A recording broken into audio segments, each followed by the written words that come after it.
Hello everyone, and welcome to another episode of the Travel Food Show at JoinMyTrip with Mariellen, your host, which is me. This time I'm filming from our cottage, my family's cottage in Finland, and actually we're pretty close to the border of Russia right now, so I figured that this episode we're going to talk about Russian food.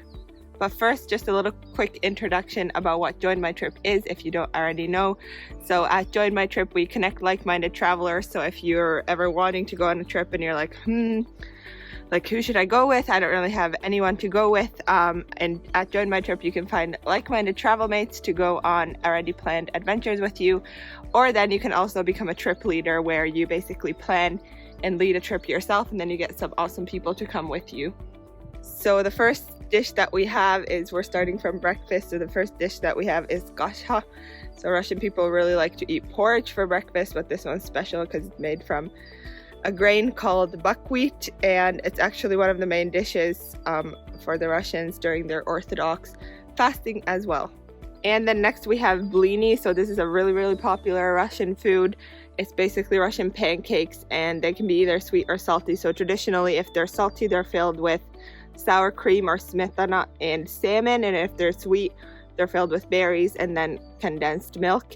And actually the holiday celebrated in Russia called Maslenitsa, which is one of the oldest surviving Slavic traditions. During the week of Maslenitsa, the Russians eat these pancakes every single day.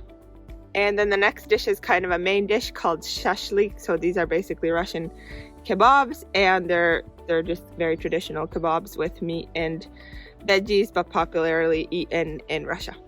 And then I already mentioned this before, but another thing Russians love to eat is Smetana. So it's this Russian sour cream, and they basically pair it with anything. So soups, desserts, sweet or salty, doesn't really matter.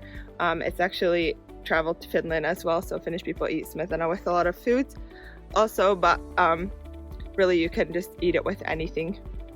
And then last but not least, we have a dessert, which is Paskha, and this is eaten during the festive holidays in Russia, but especially during Easter, and it's this kind of cheesecake dessert. And then before we end off, I recommend you to go check out the Food Ranger's videos on food in Russia, so you can get a little bit more of an insight. He talks about eating out in Moscow, and then also some street food. He has lots of cool videos about the food culture there, so we'll have the videos linked below so you can go check those out as well.